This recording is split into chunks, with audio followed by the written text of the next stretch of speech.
Olá, você já ouviu falar de um texto muito interessante, que é o texto de 1 João capítulo 3, versículo 4. E obviamente você já ouviu isso em pregações, você já fez meditações, você já fez estudos com esse texto.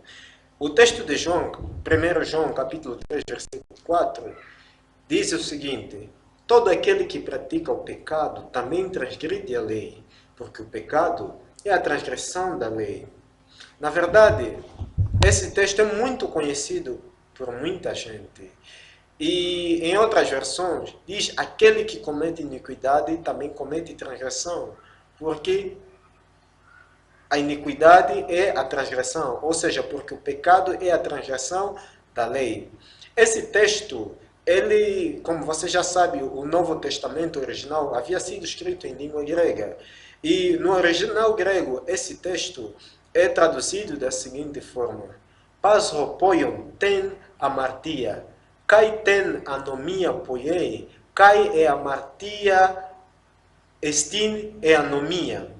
No entanto, em outras palavras, na minha opinião, ao invés de ser traduzida conforme nós lemos inicialmente, que é todo aquele que pratica o pecado também transgride a lei, porque o pecado é a transgressão da lei, na minha opinião, esse texto deveria ser traduzido como todo o que fabrica ou constrói ou faz o pecado também ilegalidade comete, porque o pecado é a ilegalidade.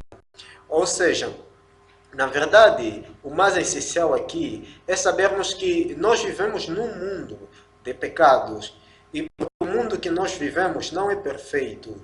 E obviamente Deus não espera que você e eu sejamos perfeitos neste mundo imperfeito que nós vivemos. Mas apesar de você cometer certos pecados, você precisa recorrer-se aos braços de Cristo em arrependimento, confessar os teus pecados, sentir o arrependimento genuíno, pedindo assim o perdão dos pecados que você comete. Sabe o que diz Salomão lá em Provérbios, capítulo 28, versículo 13? Aí diz, o texto diz o seguinte: o que encobre as suas transgressões jamais prosperará, mas o que confessa e deixa alcançará misericórdia. Os pecados devem ser confessados, os pecados não devem ser armazenados, os pecados não devem ser escondidos. Você precisa confessar os teus pecados a Cristo Jesus. E apesar de que existem pessoas que vão até aos seus pastores, aos seus padres, para confessar os seus pecados, para poderem ser perdoados. Todavia, eu digo para você, meu amigo e minha amiga, que os pecados devem ser confessados unicamente a Deus, Criador dos céus e da terra. E sabe o que no capítulo 1 do texto que nós lemos de 1 João, capítulo 1, versículo 9, aí diz: se confessardes os vossos pecados, eu serei fiel e justo para perdoar os vossos pecados e vos purificar de toda injustiça. Na verdade, Jesus, ele é o nosso advogado, ele é o nosso intercessor. E ele está diante de Deus, conforme diz Timóteo, como nosso mediador, intercedendo por nós.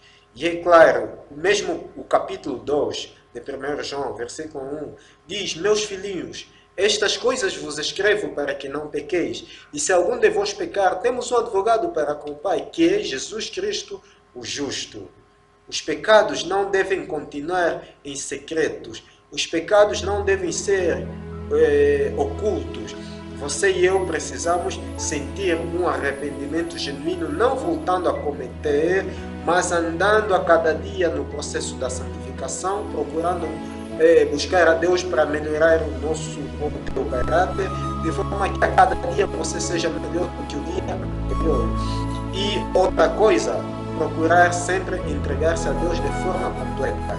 Isso é que chama-se consagração. Consagrar-se nas mãos do Senhor. No entanto, seja a tua oração que o Senhor perdoe os pecados que você tem cometidos a cada dia. E porque nós estamos realmente sujeitos a cometer pecados, porque nós somos homens pecadores e como homens pecadores, a gente não vai deixar de pecar enquanto vivemos nesse mundo. Entretanto, precisamos orar a cada dia para que Deus molde o caráter ou nos ajude a ter um caráter semelhante ao de Cristo Jesus, porque Jesus é o exemplo máximo de santidade. Jesus é o exemplo máximo de amor. Jesus é o exemplo máximo pela qual nós precisamos seguir. Confesse os seus pecados a Deus e Ele será fiel em perdoar os teus pecados. Deus abençoe você.